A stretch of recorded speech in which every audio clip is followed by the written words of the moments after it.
Bienvenue à Paris. Et c'est une référence au Cancan Coaster, c'est faux.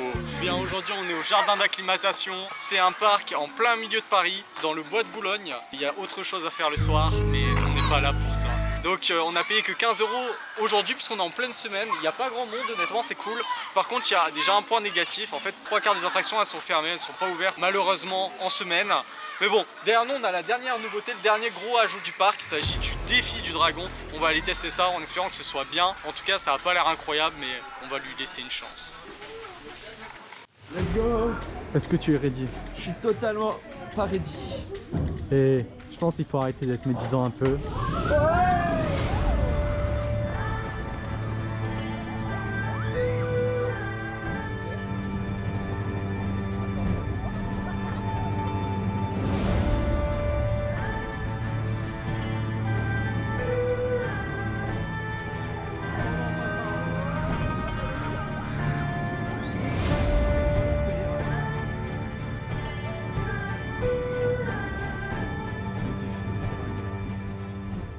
Bon et bah voilà, on sort du défi du dragon, on a relevé le défi du dragon, c'était vraiment sympa. C'était pas le coaster du siècle honnêtement, je pense que j'avais plus d'a priori, au final c'était sympa. Les launches sont assez cool, après ça reste très court et globalement la table tournante un peu, c'est un peu anecdotique, c'est un peu long. Ça reste sympa honnêtement, t'en as pensé quoi toi? Bah c'est mignon, la table tournante c'est un peu... on se fait chier hein. Un peu, mais c'est confortable, en Ouais. vrai c'est un bon kiddie, j'irais pas dire que c'est un family ou quoi. Et regarde, j'ai un pan là-bas. OMG.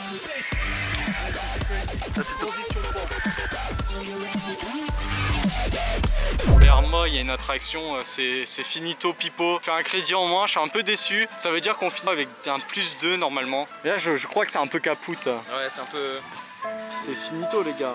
La chaîne, elle est pas bien mise. Non, bah, c'est dommage parce que c'est assez joli. Malheureusement, c'est finito.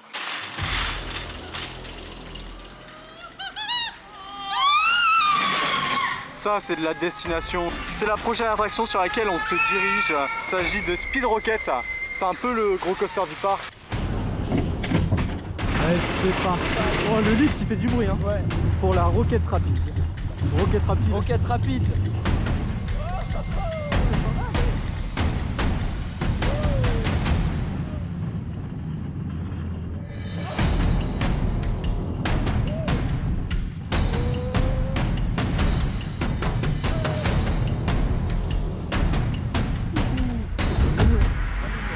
Bon, et bien on sort de ce machin là. Cette fois je te laisse la parole en premier. En vrai, le coaster est très cool, la first drop est vraiment bien. C'est trop petit pour qu'il se passe quelque chose en fait.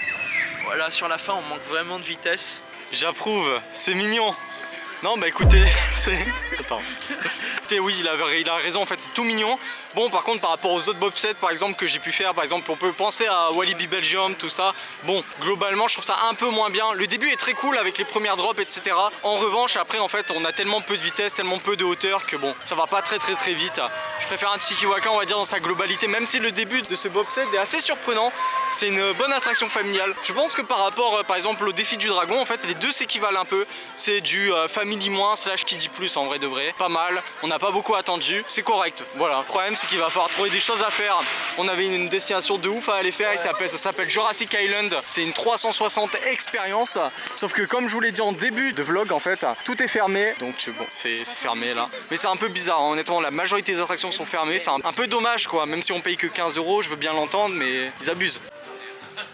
Et ça c'est une première pour moi, c'est comment? C'est exceptionnel. C'est sûrement le meilleur flat qu'on va faire aujourd'hui, Tu penses? je pense. Parce qu'il y a les Encore que, il y a la sauterelles sauterelle, ouais, qui viennent de mais- voir. Ah ça a l'air...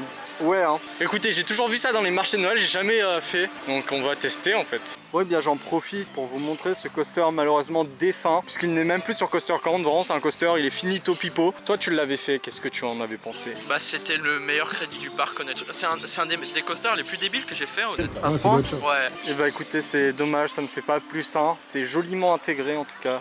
Bon et bien écoutez, ceci c'est peut-être la meilleure attraction du parc. T'en as pensé quoi? Eh bah c'était très cool. La seule attraction du parc qui procure de l'airtime. Ah mais vraiment on décolle vraiment beaucoup. Après, il y en a, ils abusent un peu plus que d'autres. Ouais. Puis on se balade dans le parc. Je pensais vraiment en arrivant ici en me disant, je vais tailler le parc. En toute honnêteté, je suis pas en train de vous dire que c'est un banger, on en est loin. Mais c'est agréable de se promener. Je vais pas le cacher, c'est vraiment agréable de se promener dans le parc. Et est-ce que finalement, ce serait pas l'essentiel d'un parc de ville? Bon, en revanche, je vais pas le cacher, c'est absolument incomparable par exemple à un parc comme Gröna Lund, comme Liseberg, comme Linnanmäki en termes d'ambiance. Parce que dans les parcs scandinaves, c'est très récurrent d'avoir vraiment les parcs en plein milieu de la ville. Généralement, c'est quand même vachement mieux qu'ici. Là, ici, honnêtement, bon, on est vraiment même pas Gröna Lund du pauvre, vous voyez. Enfin, c'est Bagatelle vs Cedar Point, quoi. Vous voyez le délire. Mais bon, c'est pas grave, c'est quand même assez agréable. Ça change d'avoir un parc en plein milieu de Paris. Là, comme ça fait une pause un peu sur la journée. C'est trop bien. On va aller sûrement se remettre un petit dragon, l'histoire aussi de prendre quelques petites photos, quelques petits trucs comme ça, voilà. Parce que pro influenceur ou Ouais. Ouais. Ouais. Ah, voilà.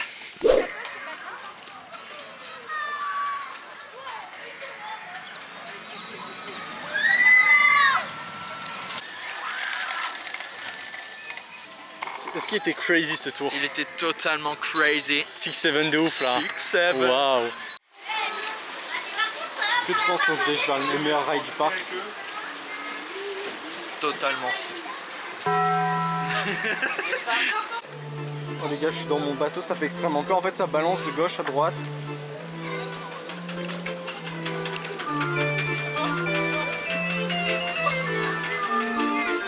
Ouais, j'ai peur les amis. Oh là là, oh j'ai peur.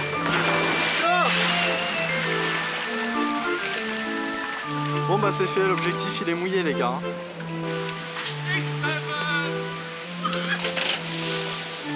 Ah, c'était pas trop le bon plan les amis.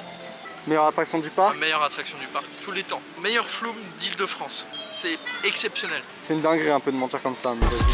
On va aller faire autre chose là je pense. Ouais.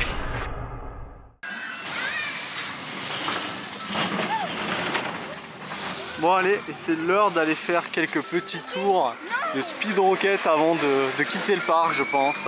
On va profiter, puis ensuite on se retrouve pour l'outro de la vidéo.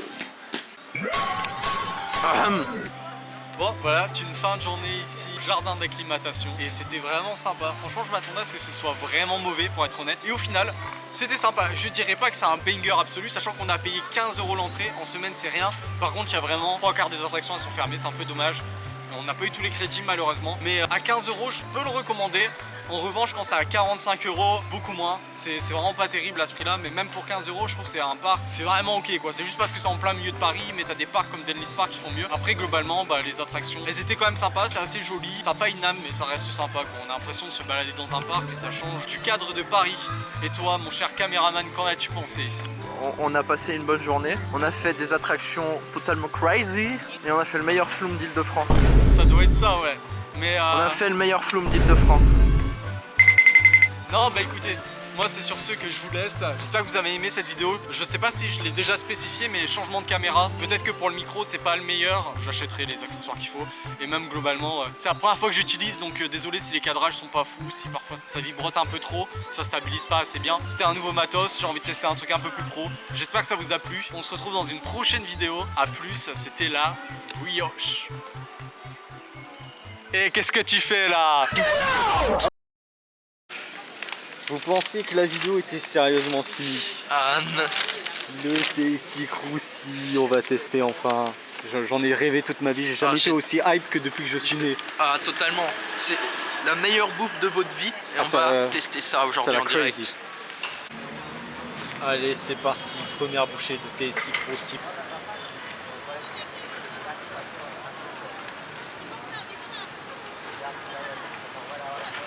Meilleur fast-food que j'ai mangé de ma vie. À ce point?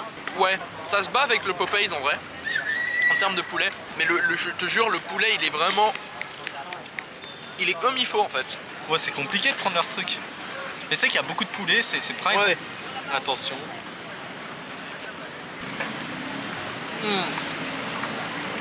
C'est excellent. C'est vraiment Ouais, excellent. c'est vraiment- What the fuck. C'est vraiment plus de sauce. C'est une explosion de saveur, c'est trop bon. Bref. Abonnez-vous et on fait une vidéo spéciale de Tasty Krusty la prochaine fois.